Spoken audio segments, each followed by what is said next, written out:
ইনি হলেন বিখ্যাত গোয়েন্দা ময়েজ আলী, নামকরা একজন প্রাইভেট ডিটেকটিভ। দেশের বড় বড় রহস্যের সমাধান তিনি করেছেন। যখন কোনো কেসে পুলিশ বা অন্য কোনো সংস্থা হাল ছেড়ে দিত, তখনই ডাক পড়তো ময়েজ আলী। কিন্তু দীর্ঘদিন হলো ইনি কোনো কেস নিচ্ছেন না। সারাদিন বাড়িতে বসে বসে শুধু বই আর পত্রিকা পড়েই সময় চলে যাচ্ছিল। প্রতিদিনের মতো আজও সে বসে বই পড়তেছিল, তখনই তার সহকারী কেরামত আসে। আসসালামু আলাইকুম স্যার। ওয়ালাইকুম আসসালাম। কেরামত, গতকাল যে এলে না? এসে কি করবো কোন, সারাদিন তো এটাই দাঁড়া থাকা লাগে। আমি গোয়েন্দা চাকরি করি না দারোয়ানের চাকরি করি, সেটাই তো বুঝিচ্ছি না। তোমার মন এত অশান্ত কেন কেরামত? স্থির হও। উত্তেজিত মন কোনো রহস্যেরই সমাধান করতে পারে না। স্যার, ইনকে বসে থাকতে থাকতে কোন রহস্যের সমাধান করবেন আপনি? মেলা দিন হলো কোনো কেসও নিচ্ছেন না। গোয়েন্দাগিরিকে পেশা হিসেবে নিলে তুমি সত্যের প্রাথমিক তদন্ত করতে পারবে না।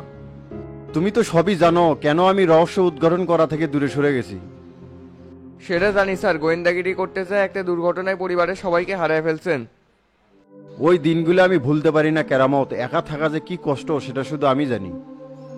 অতীত মনে করে কষ্ট পাওয়ার আর দরকার নাই স্যার, আবার আমরা কেস নেওয়া শুরু করি। ইনকে করে বসে থাকতে থাকতে আমার গোয়েন্দাগিরির জং ধরে যাচ্ছে। এটি আর ইনকে করে বসে থাকেন না তো স্যার, এই রুমে আসলে আমার দম বন্ধ হয়ে যায়। চলেন ড্রয়িং রুমে যায় বসি। আচ্ছা ঠিক আছে, চলো।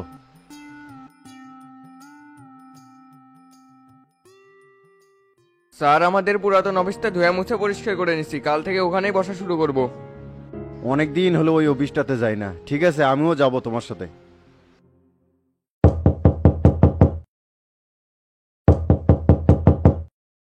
কেডা আবার আসলো? দরজা খোলা আছে, ভিতরে আসেন। এটা কি গোয়েন্দা ময়েজ আলী সাহেবের বাড়ি? জি, আমি গোয়েন্দা ময়েজ আলী। বসেন। আচ্ছা, বসতেছি। তো বলেন, আপনি আমার কাছে কেন আসছেন? আপনার পরিচয়? আমার নাম মাহবুব চৌধুরী, শহরের একজন নামকরা স্বর্ণ ব্যবসায়ী। চৌধুরী জুয়েলার্স তো আমারই, আমি তার মালিক। ও আচ্ছা, চিনতে পারছি। কেরামত, আমাদের জন্য চা নিয়ে আসো। Okay sir. তারপর চৌধুরী সাহেব আমার কাছে কেন আসছেন? কি সহযোগিতা করতে পারি? আসলে আমি একটা বিপদে পড়ছি। আমার বাড়ি থেকে দুটো হীরা চুরি হয়ে গেছে, যার মূল্য 70 থেকে 80 কোটি টাকা। বলেন কি? এটা তো সাংঘাতিক ঘটনা। পুলিশের কাছে যান, মামলা করছেন? মামলা করা বা পুলিশের কাছে যাওয়া যাবে না, এখানে একটু সমস্যা আছে। চৌধুরী সাহেব, পুলিশকে যেটা জানানো যাবে না সেটা নিয়ে আমার কাছে আসছেন কেন? কাহিনী কি বলেন তো? আসলে আমি হীরা দুটো কিনছিলাম একটা চোরাচালান চক্রের থেকে, সেই জন্য পুলিশকে জানানো যাবে না। বুঝিনি তো, স্বর্ণের ব্যবসা করি, বিভিন্ন রকম সমস্যা থাকেই। একমাত্র আপনিই পারবেন আমার হীরা দুটো উদ্ধার করতে, সেই জন্য আপনি যা চাবেন তাই দিব।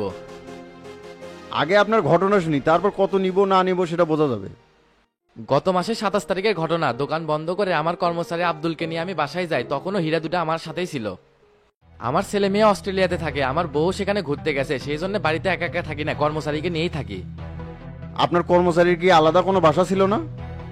ছিল, দোকান থেকে দূরে একটা মেসে থাকতো, বাড়িতে কেউ না থাকায় ওকে সঙ্গে করে রাখি। ও আচ্ছা, তারপর বলেন। আমি আর আব্দুল বাড়িতে গেলাম, ওকে নিচের রুমে রেখে আমি 2 তলায় গেলাম। আমার বাড়ি আবার 2 তলা ছিল। শোয়ার আগে হীরাগুলা আলমারির ডয়ারে রেখে আমি ঘুমাসে পড়ি। সকালবেলা হঠাৎ একটা আওয়াজে আমার ঘুম ভেঙে যায়। ঘড়ির দিকে তাকায় দেখি 8টা বাজে। তাড়াহুড়া করে উঠে ফ্রেশ হয়ে আব্দুলকে দেখলাম, দেখি সে তখনও ঘুমাচ্ছে। ওকে বাইরে নাস্তা আনতে পাঠাতে আমি রুমে ফিরে আসে আলমারির ডয়ার খুলে দেখি হীরাগুলা নাই। বলেন কি? তারপর? সারা শরীরে আমার ঘাম শুরু হয়ে গেল। হীরাগুলা চুরি হয়ে গেছে, এটা ভাবতেই আমার মাথাটা আকাশ ভেঙে বলল। তখন মনে হলো আব্দুল ছাড়া এই চুরি কেউ করেনি, কারণ এই বাড়িতে আমরা 2 জন ছাড়া আর কেউ থাকে না।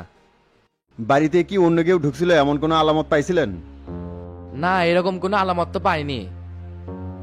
তারপর আব্দুল নাস্তা নিয়ে ফিরে আসলো, ওকে জিজ্ঞাসাবাদ করলাম, ওই বলে আমি কিছু জানি না। এই জন্য ওকে আমি খুব মারধরও করছি, তারপরও বলে আমি কিছু জানি না, আমি নেইনি। বুঝতে পারছি। ও যে ঘরে ছিল সে ঘরটা কি ভালো করে সার্চ করছিলেন? ভালো করেই সার্চ করছি, কিন্তু কিছু পাইনি। ওই যখন নাস্তা আনতে চাই আমার সামনে লুঙ্গি আর গেঞ্জি পরে গেল। ও যদি না নেয় তাহলে কে নিল? সেটাই তো রহস্য। আমার বাড়ির ভেতরে সিসি ক্যামেরা ছিল না, শুধু বাইরে ছিল। সেখানেও চেক করে দেখছি, কাউকে ভেতরে বা বাইরে আসতে দেখিনি। পরে আপনার কর্মচারীর কি করলেন? ওকে আমি বাড়িতে আটকে রাখছি। কয়দিন হলো খুব টেনশনে আছি, দোকানও খুলতে পারতেছি না। আমি জানি আপনি এই রহস্য সমাধান করে আমার হীরাগুলো উদ্ধার করে দিতে পারবেন। ঠিক আছে চৌধুরী সাহেব, আপনার কেস আমি নিলাম, তবে হীরা খুঁজে না পেলে আপনার কাছ থেকে আমি কোনো অর্থ নিব না। আপনার কাছে অশেষ কৃতজ্ঞ। তাহলে আমি আজকে উঠলাম। ঠিক আছে, যান। আপনার বাড়িতে আমি আগামীকাল আসবো।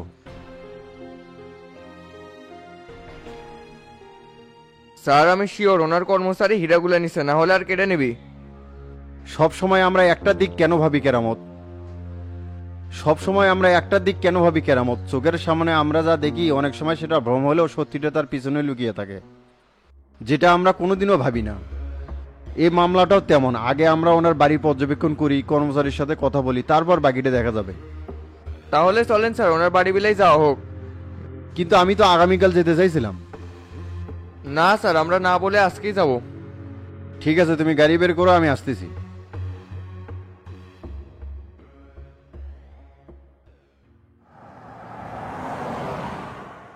স্যার এই লোক চোরাচালান চক্রের কাছ থেকে হীরা কিনছে থেকে পুলিশের কাছে কমপ্লেন করে নাই? হ্যাঁ, উনি তো এটাই বললো। কিন্তু স্যার আমার একটা বিষয় ডাউট হচ্ছে, শহরের এত বড় নাম করা স্বর্ণ ব্যবসায়ী, লাইসেন্সও আছে, হীরার ব্যবসা উনি করতেই পারেন, তাহলে পুলিশের কাছে গোপন করার কি আছে? মানুষ অপরাধ করলে আল্লাহ আর পুলিশকে ভয় পায়। একজন দুনিয়াতে ধরবে আর একজন পরকালে।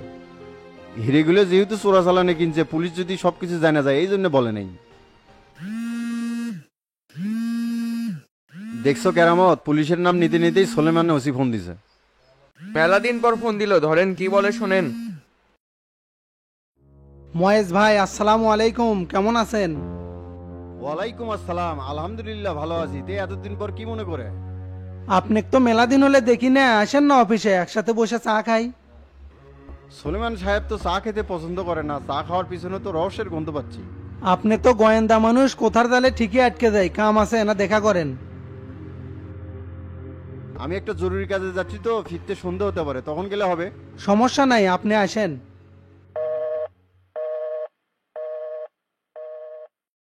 স্যার ওসি মনে হয় আবার কোনো ঝামেলায় আটকে গেছে, এই জন্য আপনাকে স্মরণ করছে।